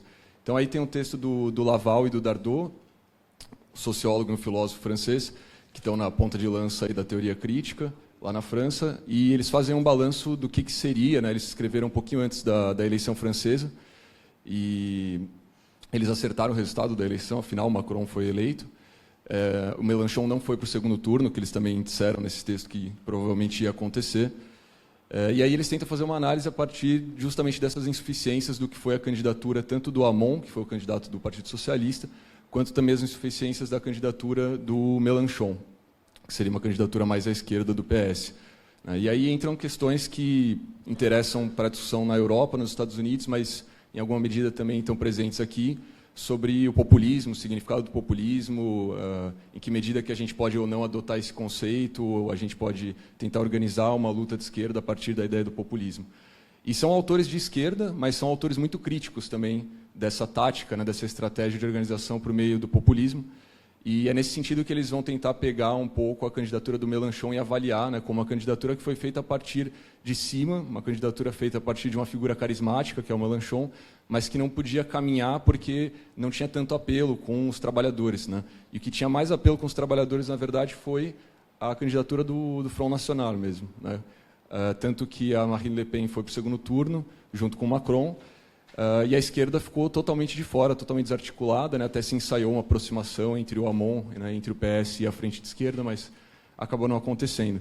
E lá eles explicam como que a esquerda, na verdade, vai ter que se reconstruir, né? Sobretudo o Partido Socialista, que foi uma eleição pífia, né? Eles tinham um candidato que era detestado, eu acho, pela população, pelo menos uma boa parte dela. Isso muito em razão da herança do Hollande, na verdade, que foi uma espécie de herança maldita. Então, o Hamon, apesar de aparecer como um candidato um pouco mais à esquerda dentro do PS, ele também não conseguiu deslanchar nas pesquisas, depois na eleição também não foi para frente. E eles avaliam que a receita, digamos, né, as ideias que eles trazem para que a esquerda saia desse impasse, vão muito na direção de não aderir a essa onda populista. Então, eles fazem uma discussão lá com o Laclau, eles fazem uma discussão mais teórica, apesar de também ter a discussão da conjuntura, sobre como a esquerda pode encontrar alternativas, né, para mobilizar as pessoas, para voltar a ter uma candidatura enfim, razoável, com propostas até mais radicais do que foram as do PS nos últimos tempos, e consiga chegar ao poder, né? E aí eles mostram que tanto a alternativa PS quanto a alternativa da frente de esquerda, na verdade, não tem mais como serem bem-sucedidas, né, frente ao que está se desenhando lá. O outro texto que eu traduzi, que eu acho que vai nessa linha também, é o do Wolfgang Streeck, que é um sociólogo alemão, mas que escreve em inglês, e também acho que é um dos autores aí que está na ponta de lança da teoria crítica. E ele faz uma análise do que foi a eleição do Trump nos Estados Unidos, né? E justamente com esse prisma, não tanto de pensar como as redes, por exemplo, ajudaram também a formar essa candidatura do Trump, que foi feita um pouco à parte do mainstream ali do Partido Republicano, digamos assim, né? Ele veio um pouco, ninguém acreditava, ele foi ganhando as prévias e de repente se tornou candidato e ninguém acreditava e ele ganhou a eleição, finalmente. E o Streeck tenta mostrar como a candidatura da Hillary foi muito propícia a abrir esse caminho para o Trump também, à medida que eles apostaram, né? O Partido Democrata apostou numa receita econômica que veio da época também do Obama e, na verdade, do marido dela, né, do Bill Clinton, que era mais voltado para uma esquerda neoliberal, como ele chama no texto, e apostou muito em questões de identidade. Então, a Hillary tentou buscar muito o público nas mulheres, nos negros, nos hispânicos, etc. E isso, em alguma medida, funcionou, né? Mas ele vai analisar de um viés assim, de um viés mais clássico, digamos assim, de como o trabalhador foi uma figura ausente nos discursos da Hillary, né? E justamente era essa figura que o Trump conseguia mobilizar nos discursos dele, né? E, não por acaso, ele teve uma boa votação no centro dos Estados Unidos, né? A região que mais sofre com a desindustrialização. E, na verdade, o candidato que seria mais combativo ao Trump seria o candidato mais à esquerda dentro do Partido Democrata, que era o Bernie Sanders, né? E ele, sim, tinha um discurso mais pautado na economia e mais pautado também na figura do trabalhador, que ia competir diretamente com o Donald Trump. Até que, enfim, o mainstream do Partido Democrata também acabou afastando um pouco da candidatura do Sanders, e a Hillary foi, e, enfim, foi uma surpresa, né? As eleições nos Estados Unidos são organizadas de uma forma um pouco diferente da nossa, então até ela teve mais votos no final, mas ela acabou não sendo eleita por causa dos distritos e tal. E parece agora que com esse livro que está saindo sobre o Trump, até para ele foi uma surpresa, acho que ele não queria ser eleito, e daí a mulher dele ficou brava porque ele foi eleito e tal. Mas, enfim, o texto vai mais ou menos nesse caminho também, tentar pensar como que a esquerda abriu portas, mediante as falhas, mediante os problemas no discurso da própria esquerda, como que isso abriu portas para a direita ou para a extrema-direita. E aí, falando um pouquinho só dos meus textos, um deles é sobre aquele texto que o Haddad escreveu na Piauí já faz algum tempo, deve fazer uns 6, 7 meses. Então, você vê que o tempo da revista realmente é um pouco mais alargado, né? E o outro texto são 2 livros que eu peguei do GSEC, que é A Tolice da Inteligência Brasileira e A Radiografia do Golpe. E eu procurei fazer uma resenha desses livros, mas me interessou o fato de que eu percebi ali, ou pelo menos eu acho que ali tem uma espécie de discurso, uma narrativa mais ou menos oficial, que está sendo adotada em alguns lugares, assim, alguns círculos de esquerda, para explicar o que foi a derrubada da Dilma, o que se seguiu mais ou menos a derrubada da Dilma e tal. E, assim, em resumo, eu tento abrir outros caminhos, tento abrir algumas perguntas ali de coisas que eu não acho que estão tão bem resolvidas nesses livros do GCF, né, falando mais do âmbito federal. E aí seria o caso de retomar, por exemplo, o que foram as manifestações de 2013, ou mesmo as de 2015 e 2016, né, até que ponto tudo que estava ali na rua, toda a classe média, ou se era só classe média, se todos eram fascistas ou não eram, ou tinha ali uma parte daquela gente que estava na rua que tinha um caráter mais fascista mesmo, abertamente, e tinha uma parte que não, que tinha se decepcionado com o governo da Dilma, se fosse por qual razão fosse, pela mídia ou por qualquer outro aspecto. E aí, resumindo um pouco dos 2 textos, eu acho que tem uma análise de que, fazendo essa crítica a partir da esquerda, né, uma crítica à esquerda, mas a partir da esquerda, que seria também uma espécie de convocar para a autocrítica, que foi uma palavra que o Cícero falou, mas eu até coloquei isso num dos textos, a autocrítica virou um palavrão em alguns meios de esquerda, né, então não se tem que fazer autocrítica, né? A própria presidente do partido, alguns intelectuais, não, fazer autocrítica vai ser fazer o jogo da direita, então a gente não vai fazer agora, mas também não vai fazer depois não vai fazer, bom, aí quando que se faz autocrítica, né? E aí tem um duplo bloqueio da esquerda, a meu ver, né? Que é o que eu tento articular nesses textos. Tem um bloqueio que foi do impeachment, né? Do golpe que a Dilma sofreu, porque o que se seguiu ao golpe? Uma unidade da esquerda para lutar contra o golpe e também um luto, né? Foi uma sensação horrível, a leitura dos poemas é engraçada, mas traz lembranças trágicas também. Só que qual foi o problema? Com esse golpe, a esquerda ficou muito mais reativa, ao meu ver, e não fez uma análise crítica do que foram, sobretudo, os 2 governos da Dilma, né? Os 2 mandatos da Dilma. E aí acho que houve uma confusão entre o que era defender o mandato da Dilma e defender os governos da Dilma. E aí eu acho que os governos dela tinham problema, sim. Aí a gente teria que falar de crise econômica, eu não sou especialista em economia, mas tento ler, tento acompanhar um pouco sobre isso. Até saíram artigos interessantes do Braulio Borges, que é um cara do IBRE, falando, bom, a nova matriz econômica não acabou com o Brasil, com a economia brasileira, mas ela teve uma participação ali, ele estima 30%, 40%. Né? Um economista heterodoxo, enfim. Mas 30%, 40% de uma crise do tamanho que a gente viveu, né, por questões de política econômica, é coisa pra caramba.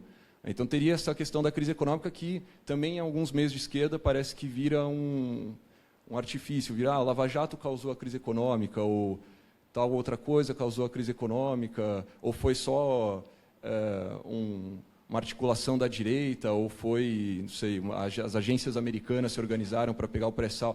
Eu não duvido que tudo isso tenha alguma razão de ser, tudo isso tem alguma verdade, um ponto ali. Mas também houve equívocos graves, e que até a própria Dilma admitiu pelo menos um deles, aí, que foi a questão das desonerações. Mas eu acho que teria que ir mais a fundo nisso ainda, da questão da crise econômica e como que o governo foi, em parte, responsável pela crise. E, além da crise econômica, teria um outro ponto, que é a questão da corrupção. Aí eu tento me explicar no livro, parece aquela coisa pequeno-burguesa, né, o moralismo na política e tal. Mas, nesse texto aí sobre o GCE, eu digo, a questão da corrupção não é uma questão de moralismo, a meu ver. Ela é uma questão estratégica. Por quê? Porque, a partir do momento que você consegue colar essa pecha de corrupto a um governo de centro-esquerda, como acredito que foram os governos do PT, as pessoas que estavam junto começam a se desiludir também. E eu acho que isso abre um pouco espaço para a direita e para a extrema-direita. Porque, se o governo que era de centro-esquerda, portanto, se propunha a ter práticas diferentes, né, se propunha a ser um governo ético, etc., etc., também é pego nesses casos de corrupção, o que eu vou acreditar agora? Eu vou acreditar no discurso mais radical, mais troglodita possível. Aí é o caso de um Bolsonaro, qualquer coisa assim. Porque é claro que é corrupto, isso a gente não tem dúvida nenhuma disso. Né? Mas é um discurso que pega para as pessoas, porque é um discurso de, olha, eles são todos iguais. Eu sou o cara violento, vou ser o cara diferente, vou colocar todo mundo na linha e não vai ter corrupção no meu governo. Claro que vai ter, mas esse discurso pega, afinal de contas. Né? Então, acho que é isso. São duas coisas, poderia até falar de outras. Tem a questão indígena, tem a questão, enfim, dos movimentos sociais, mas para ficar em duas seria a crise econômica e a questão da corrupção. E esse seria um bloqueio em relação ao passado. Mas aí tem um outro bloqueio que é em relação ao presente e ao futuro, que seria um bloqueio dado pela questão Lula, vou chamar assim. Né? Para além das lutas imediatas em torno da figura do Lula, que realmente isso é relevante, eu acho que isso acaba bloqueando a discussão um pouco mais ampla que você tem que fazer sobre projeto. Né? Qual que vai ser o projeto? Bom, que o Lula seja candidato, ou que seja outra pessoa, que seja 2018 ou 2022, enfim, isso são questões mais imediatas, digamos assim. Mas e a questão do projeto? Qual que é o projeto da esquerda médio, longo prazo? Né? Independente do Lula ser ou não o candidato da esquerda, o que vai ser feito se o Lula for eleito, digamos? Se ele concorre, ele é eleito, o que vai ser feito? E aí eu acho que tem que olhar para o que foi o governo da Dilma, tem que olhar para o que foram os governos do PT. Qual que vai ser a política econômica, qual que é o planejamento, projeto, etc. E aí acho que um erro que complicou muito a experiência petista também foi o seguinte, isso a gente pode olhar desde o começo, acho que desde da eleição do Lula, foi a questão de pensar em chegar no poder executivo sem ter uma hegemonia, ou sem tentar, não sei, pensar mais a fundo a construção de uma hegemonia no legislativo e no judiciário também. Não digo que não foi pensado foi. Né? Mas eu acho que chegar no executivo sem ter essa base é suicídio. Eu acho que é isso, porque, bom, chega no executivo, você não tem uma base legislativa e você não tem força no judiciário. O que vai acontecer? Você vai jogar o jogo. Tudo bem, você vai entrar lá nos esquemas, né? Corrupção, etc. Só que a direita não vai perdoar, não tem ingenuidade nisso. Né? A direita vai perceber que, bom, o PT topou o jogo, mas a gente não quer que o PT tope o jogo. Então, quando a gente achar que está indo rápido demais, a gente vai lá e dá um jeito neles. Que eu acho que foi o que aconteceu. Para mim, depois eu vou tentar pensar até no outro texto, talvez essa questão de voltar àquele conceito de presidencialismo de coalizão. Né? Isso aí, para mim, não existe. É um negócio assim, é o presidencialismo às avessas. Né? Você tem a figura do presidente, quando o Congresso está disposto, ele vai lá e tira o presidente, acabou. Isso é claro e cristalino. Não por acaso o próprio Temer, agora, assim, na prática, digamos, o Temer não existe. Né? Ele é o Congresso. Ele nem conseguiu provar que ele está vivo agora, né? Ele até perdeu a aposentadoria, então acho que ele não existe mesmo.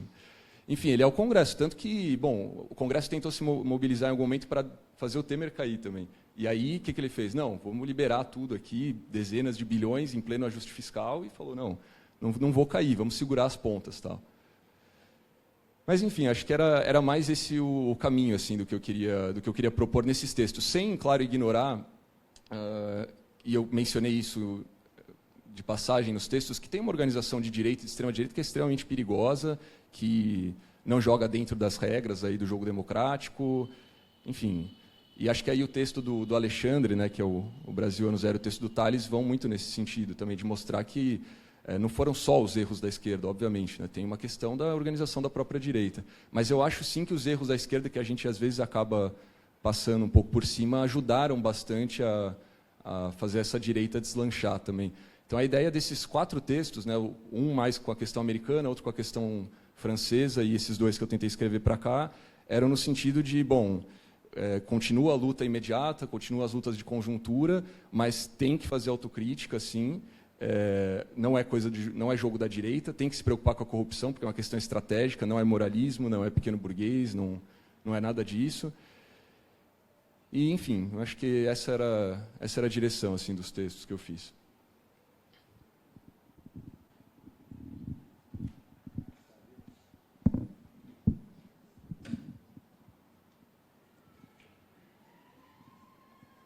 Senhor presidente, quanta honra o destino me reservou de poder da minha voz sair o grito de esperança de milhões de brasileiros.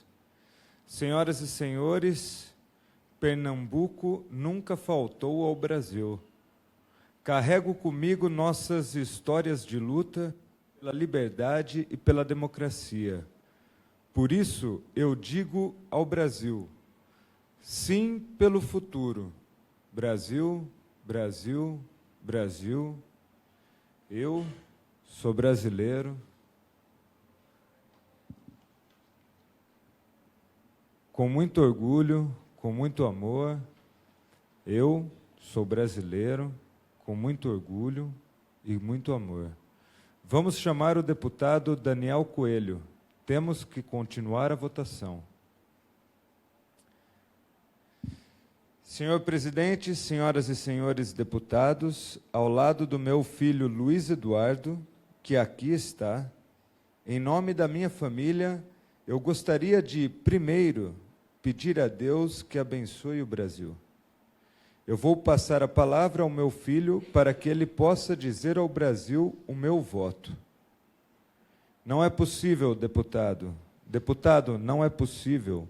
Conclua o seu voto, deputado. Deputado, conclua o seu voto. Sim.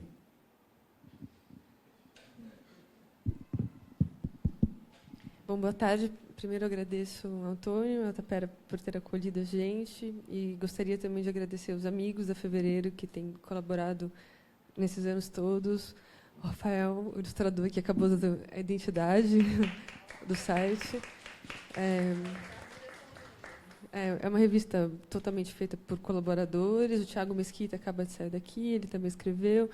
Dani Nasser, que ilustrou alguns poemas, a Ana, que participa agora da apresentação do Ratim, e o Zop, Marcelo, que traduziu um dos poemas agora, uma série de poemas de um poeta colombiano que integra esse número. Acho que a sessão de literatura e artes começou, se não me engano, no 2º ou 3º número, e vale lembrar que eu acabo fazendo a revisão da revista inteira, tenho o desafio de ler desse número praticamente 500 páginas, e é um desafio de uma revista online, eu acredito. A gente não tem como medir muito bem quem acessa, quem lê, e de uma revista independente também, né, que fica sobrevivendo com colaboradores.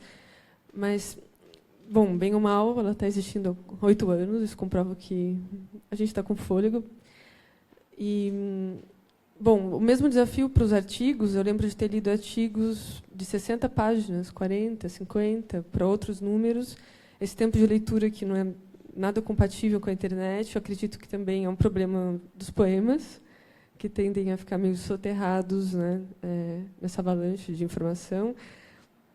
Mas eu li esses dias uma citação do Benjamin, do Walter Benjamin, que falava justamente que o mal, uma fala que vai junto com a do Tales, que o mal ele consegue penetrar, se ele tem uma intenção de ser mal, por qualquer caminho. Não tem nada que o impeça, porque ele não tem prazer onde ele vai chegar, mas ele tem prazer pelo próprio mal. Então, ele pode continuar que ele não tem obstrução. E, talvez por uma crença um pouco ingênua, pode ser ingênua, mas eu acredito que a poesia ela está aí nessa revista cumprindo um pouco essa função. E, nesses 9 números, se não me engano, a sessão literária ela funciona com convite, geralmente para tradução de poemas inéditos, ou eu crio, às vezes a gente tenta criar umas situações de conversa entre outros poetas por meio da poesia, e eu poderia citar vários exemplos, foram sempre muito cheios de experiência, cada um. E esse número, especialmente, por intermédio da Ana, eu vim a conhecer um poeta colombiano, que faleceu em 97, bem recente, não é tão longe. E é um poeta bem marginal, que morou na rua, passou por sanatórios. Então, sua poesia flerta bastante com a loucura, né, o tempo todo, e repensa a ordem e todo o sistema, né? Ele está sempre ali penetrando nesses lugares e contradizendo esses lugares. E depois de ler todas as páginas, geralmente a sessão literária, eu venho pensando ela ao longo da leitura dos textos. Então, ela serve, de certa forma, como termômetro, primeiro dos textos e, consequentemente, políticos. E acho que ter escolhido o Ratim para esse número foi uma boa escolha. Foram 5 poemas que o Zop traduziu. É um poeta inédito no Brasil, pouca gente conhece. E acho que a gente pode ser breve aqui na apresentação e ler um dos poemas do Ratim, que o Marcelo vai ler. Vai pelo celular mesmo,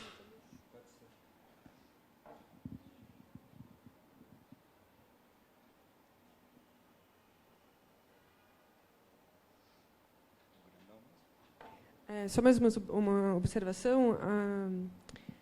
Tanto como a gente tem o desafio, né, da brevidade dos poemas nesse fluxo da internet, tem também um desafio interessante de pensar a ilustração para esse lugar. Então, é um lugar que dá para incluir vídeo, muitas vezes a gente já colocou. E a intenção da ilustração, quando eu faço convite, não servir exatamente como ilustração, mas ter, uma certa forma, uma independência entre o texto, o desenho, muitas vezes, a fotografia e os vídeos. Então, eu convido vocês a olharem os trabalhos anteriores, assim, que tem coisa muito legal.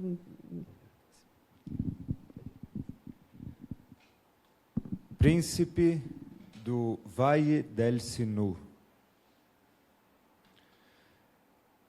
Seus sentimentos mais leves que as asas das garças, porém fortes como seu vôo, sua virilidade a própria de um príncipe masculino sonhador e altivo, sua índole a do que não queria amar, mas ama, sua posse a terra, os míticos zebus brancos e avermelhados, uma carruagem de madeira e metal violeta escuro, como seus olhos, tem a noite de Damasco neles.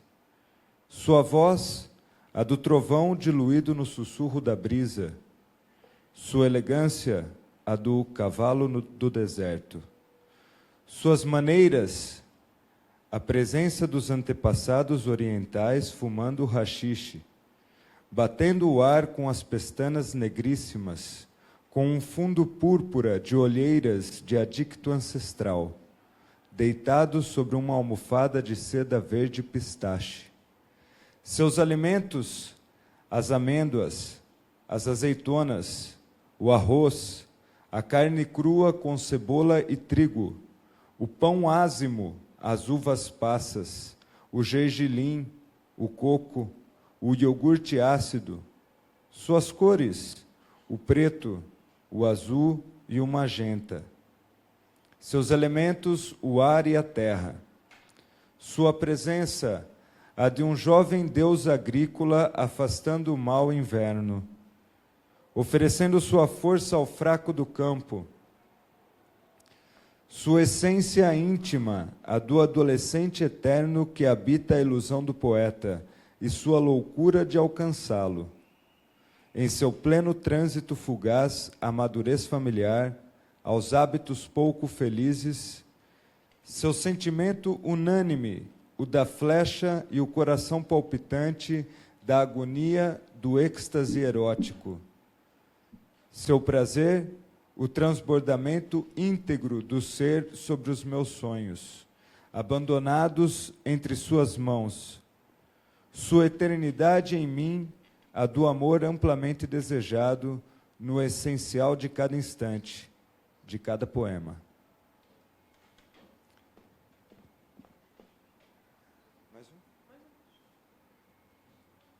Vou ler um poema que justamente está no trabalho do Danilo, e que foi uma comunicação importante. O título é O que não entendeu nunca. Foste uma testemunha indolente, nem compreendeste, nem ajudaste a vítima. Foste um cúmplice da perfídia e da ignorância. Tacitamente aceitaste que aquele homem não valia a pena. Quando o levaram ao matadouro, estavas por perto, e apenas olhadas de rancor lhe prodigaste. Quando te perguntaram se aquele amigo que aparecia em seus poemas eras tu, o negaste raivoso. Hoje, que vives entre coisas cotidianas, te esqueces daquela época ilustre, quando aos teus pés tiveste a poesia?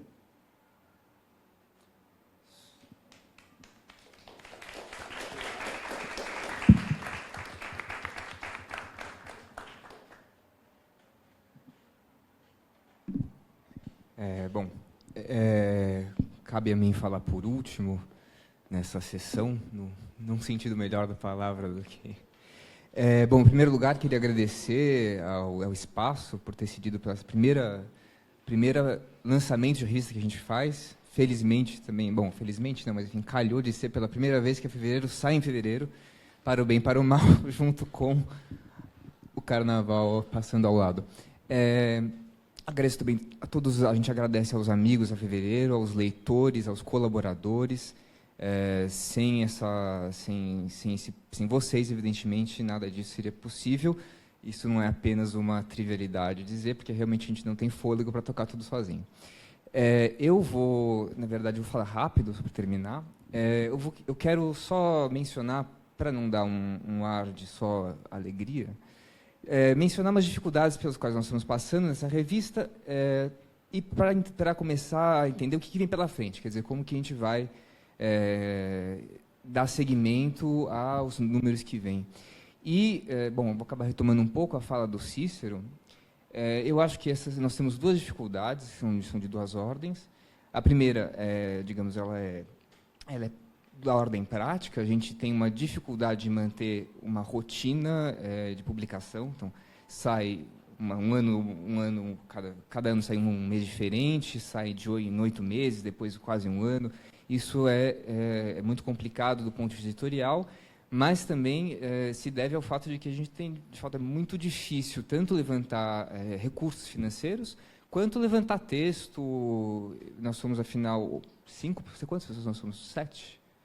Enfim, somos poucas pessoas para um trabalho que, no fundo, é bastante complicado. Então, essa é a primeira dificuldade que a gente tem que, daqui para frente, tentar dar um jeito de tornar mais periódico o nosso ritmo. A segunda dificuldade é de outra ordem, eu acho que ela é mais substantiva. Nós temos a revista já há 8 anos, eu estou nela desde o começo, o Alexandre, o Cícero, o Rui, o Daniel, e acho que é isso, né? Depois, novos colegas foram entrando, o que foi ótimo, deu novas contribuições, novos olhares para o corpo editorial. Agora, uma revista de 8 anos também é muito complicado de carregar, dado tudo que se passou no Brasil nesses últimos 8 anos. Quer dizer, como o Cícero mencionou, quando se juntava 5 pessoas para fazer uma revista há 8 anos atrás, a situação política era tornava a concordância em torno de certos horizontes muito mais fácil do que ela é hoje. Não acho que seja só uma questão de radicalização pela qual nós passamos hoje.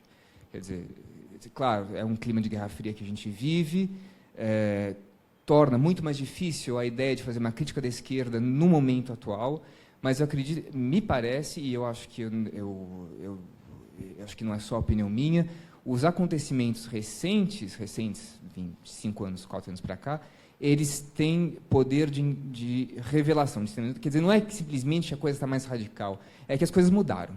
E as coisas têm mudado, exige da gente voltar sobre a nossa posição e rever aquilo que a gente tem de pôr nosso papel dentro da esquerda, numa revista que tem um determinado público e assim por diante. o trabalho de refletir sobre isso, eu acho que é um trabalho que nós da revista estamos ainda devendo para nós mesmos e para o público. Público entendido como parte integrante dessa revista. Quer dizer, eu acho que é uma coisa que nós tínhamos projetado fazer para esse número, não foi possível.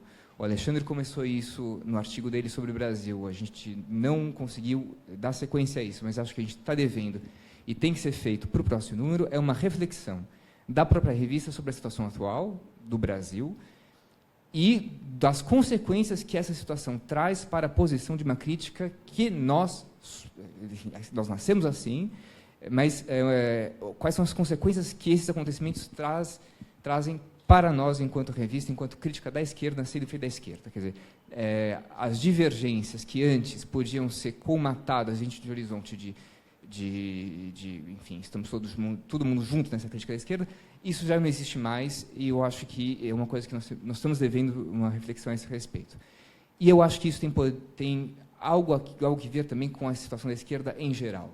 Quer dizer, não é só a revista que está passando por esse drama, é a esquerda em geral, e eu acho que é uma tarefa que a gente está devendo e que a gente vai ter que fazer para os próximos números. As contribuições que vieram, Thales, Alexandre, artigos do Rui e do Arthur, começam a colocar essa discussão na pauta. É uma discussão que a gente tem que assumir e tirar consequências a respeito do ponto de vista editorial, inclusive, da revista. Então, acho que essas são um pouco o que eu queria dizer, digamos, não para concluir nada, porque espero que não seja uma conclusão, mas para partilhar com vocês algumas das dificuldades que nós estamos tendo. Quer dizer, as divergências, como natural, estão mais à flor da pele, mas não é só por causa de Guerra Fria, não. Acho que são diagnósticos diferentes do Brasil que estão por trás. É isso, e nós temos para encerrar de fato a sessão. Vou passar a palavra ao nosso Paco. Que Deus tenha misericórdia desta nação. Voto sim. Fora Cunha. Fora Cunha.